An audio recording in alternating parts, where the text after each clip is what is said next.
Hey guys, welcome to another segment of Fact and History on Universal Media. I am Adewale.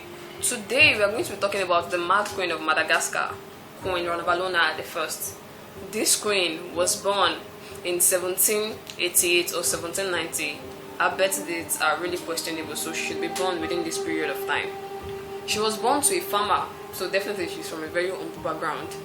And her father was very loyal to the king as of that time, King Adrianam Pomerina. Very long name, I'm not sure I pronounced it correctly. Anyway, so the father helped the king avert a coup that was planned by a group of people. So in return for his loyalty, the king adopted his child, Ramavu. Her birth name was Ramavu, but she later changed it to Ranavalona. We don't know the period where she changed the name, but she changed the name anyway. When he adopted her, he betrothed her to his own son, Radama, who later became the king in 1810. When Radama became the king, he had 11 other wives, plus Ranavalona, 12 wives, and Ranavalona was not his favorite wife. In fact, she did not bear him a child. In 1820, Radama signed a treaty with the London missionary, where they would provide him with arms as he was trying to modernize the Malagasy military. When they provided him with arms, they were allowed into the Merina kingdom to build schools and convert locals to Christianity. This went on for a while, and as you know, there will be some people that are against that. Why is this people bringing Christians into our nation? What is this? Why are you going against the normal traditional way of the Malagasy people? So a group of people stood up to him like they did his father. They were trying to kill him, but he had spies everywhere, so they informed him of the planned coup. He asked his military soldiers to waste his enemies and their remains should be fed to the wild animals. After that was done, his kingdom began to grow. In fact, he expanded Merina from where it was to about 2 other states. He later took over all of Madagascar, and he abolished slavery in his own town. Slavery was a very profitable trade for the aristocrats in the society. But the king, since he was very friendly to the British Empire and he was a very good person according to the people of Madagascar, he abolished slavery. King Radama died in 1828. His death was a very suspicious one. On one account, some people said he was poisoned by his very known wife, Ranavalona I. On other accounts, we know he had a lot of wives. So people said he died as a result of syphilis. Now the king is dead. What's next for the queen? She had 2 choices: either fight for succession or leave the palace quietly as the other queens. But we know she's a fighter, so she did not. Now she has an opponent, Rakatobe. Rakatobe is Radama's elder sister's son, and it was the only available male at that time, so they began dragging the throne. And we all know that Ranavalona did not share any children with the dead king, so she devised a plan. She had plenty concubines. So she got pregnant, and she went to the aristocrats, those who were in charge, the king's men, all of them like that. She went to them and said to them that Rakatobe wants to kill her and she's pregnant. How can they allow the man to kill a pregnant woman? And Malagasy tradition, they cherish their pregnant women a lot. So they came to her aid, they helped her. On August 1st, 1828, Queen Ranavalona I became the ruler of Merina. But not without killing her enemies. She killed Rakatobe, her opponent, his wife, his mother, about 40 other people, just to make sure that there was nobody that was going to avenge his death. After she killed them, within the first 2 years of her ascension to the throne, she cancelled the Anglo-Merina treaty that her husband signed in 1820. People were like, what's going on? Why is the queen acting like this? She is not a fan of the British people, but she did leave the missionaries alone. They were still allowed to build schools, convert people, do whatever, go to the communion, the sacraments, and everything the Catholic people do. They were allowed to do that very well. In October 1829, the new queen was faced with a dilemma as the Sakalwa people rebelled against her from the west, and the French military started a war from the eastern part of the country. Now keep in mind that in between Madagascar and the ocean, there is a French colony called Reunion Island. This Reunion Island is heavily dependent on the resources gotten from Madagascar, and the new queen has stopped these resources. The French king at that time, Charles X, thought that what is wrong with this queen? What is wrong with the pesky mariners? Let's punish them. So they started the war from the eastern side. The western side, she had a rebellion going on. What is this queen going to do? But to the king's surprise, the army was well trained. You remember that Radama was very keen on raising the army to finest taste. So the army weakened the defense of the French military. On July 30, 1830, a new French king emerged, Louis Philippe. Louis Philippe was not very interested in these expensive colonial adventures. So he was like, you guys know what? Let's withdraw from this war. So exactly 1 year later, the French army withdrew. Wow, what a victory for Radama the First. Now she sent a message to all and sundry. Anybody that was going to face her would be met with their doom. Immediately after the war was over, this young queen was faced another problem. We all know that the eastern part of our country was torn apart by war, and they relied heavily on exports of cattle and rice to Mauritius and Reunion Island. So she had a money problem because money was not coming in, neither was anything going out. What was this queen going to do?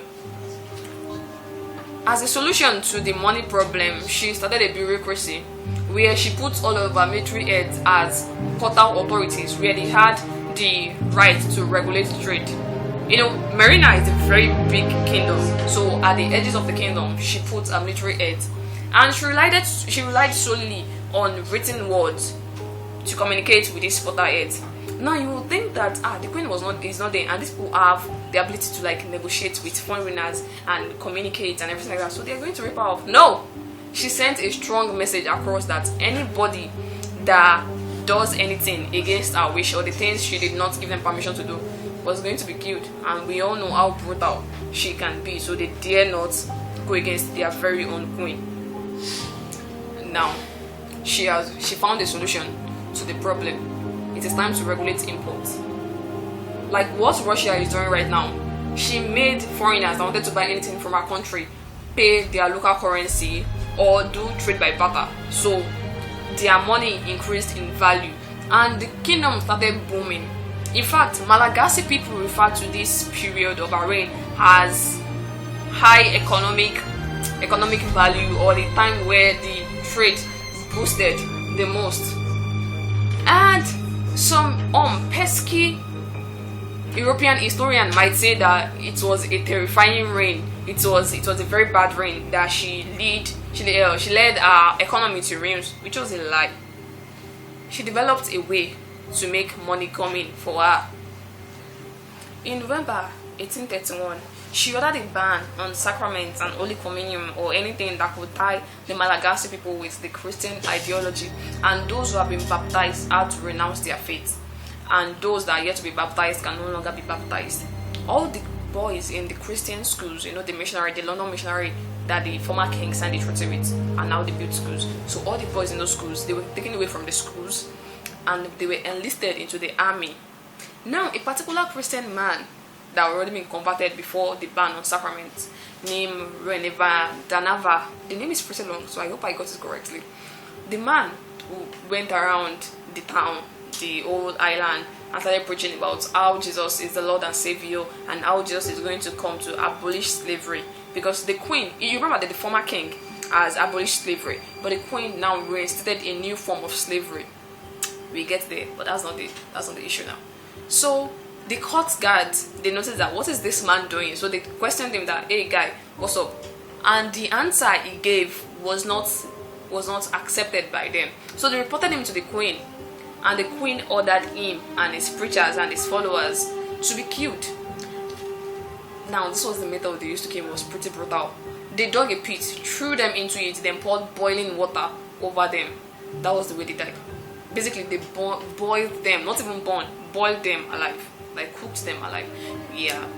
Now that the aristocrats, the traditionally aristocrats, that they saw that, wow, okay, if we say things about the Christians, the point isn't the fount of their ideology, so she's going to like support us. So they started feeding Ranavalona the first with lies about the Christians and how they undermine her power and how they were able to absorb her throne from her, and how the Christian missionaries were going to take over. So on February 26, 1835, she ordered, not order passenger, she sent a message to all the Christian missionaries to leave Marina within 11 days. She said they were no longer a fan of their ideology, although she left some of them, but they could no longer build schools, convert people, do any sort of thing that had to do with the Christian ideology, except they had any knowledgeable thing they wanted to pass across, or any useful knowledge they wanted to pass to the people. Otherwise, they should leave Marina. Finally, in March 1835, she ordered that all Malagasy people return to their traditional ways. Anybody that was still a Christian after the order was killed. Now, the part where they were killed was really barbaric. If you were suspected of still being a Christian after the queen had ordered that everyone return to their traditional ways, you will be forced to take a poison from the tangena nut. After taking a poison, you'll be forced to swallow 3 chicken skins. The tangena nut will induces vomiting, so if you vomit all 3 chicken skins, you are considered innocent. But if not, you die, either by spearing or poison from the nuts, because eventually you're going to die. This barbaric act alone killed about 100,000 people in 1838. This is when we entered the bloody regime of the Mad Queen. Remember that we are now in a mad era. The poor Malagasys who couldn't afford to pay taxes were turned into slaves, but high-class slaves. They were called foot soldiers and they became for the aristocrats. Now these people were tortured, punished, starved. Eventually, some of them, not some, a lot of them died from starvation, exhaustion, and diseases. In 1836, 14 people were suspected of Christianity in Malagasy. So subsequently, they were reported to the queen. And in her madness, she asked them to be tied to a rope and dangled over a hill. And they should be dropped off the hill. So that incident scared every single Christian that was in Malagasy. So even if you were a Christian, you had to keep it to yourself that, okay, I'm a Christian, but yeah, you must not be a Christian outside. In 1845, Ranavalona I entered a fully blown madness era, where she started a buffalo hunt, and she took along thousands, tens of thousands of foot soldiers, the slaves, and our aristocrat friends, and some of the royals. She took them along to look for buffaloes. The buffalo hunt lasted from 16 weeks, and within those 16 weeks, it is said to be like about 3,000 Malagasy people died from malaria, exhaustion, and the other form of diseases. Now, this did not stop the queen. She continued the journey for 16 good weeks. And during the 16 weeks, there was no single buffalo that was caught. The 16-week buffalo hunt was a very senseless decision, as there was no buffalo caught during this time. A few years after the buffalo hunt ended, she decided again that she does not want any foreigner, whether missionary, any foreigner on her land at all. In other words, she was protecting Malagasy from European encroachment. Now, her son is a grown man, Rakoto, the illegitimate son.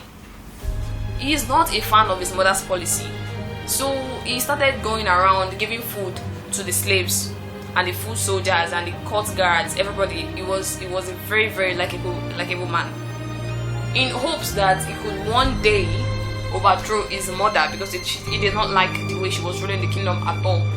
So he made friends with a French businessman named Joseph Lambert.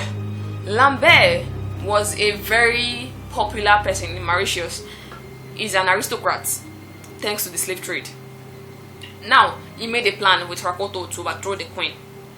In return for his help, for the help that he's going to give to Rakoto, after the succession of the coup, he planned that he was going to exploit the minerals in Malagasy and give 10% of the profits to Rakoto the king. Not a very sensible deal if you ask me. But anyway, the queen, she has spies all over the country, so they knew about the plan that was in place by Rakoto and his French friend.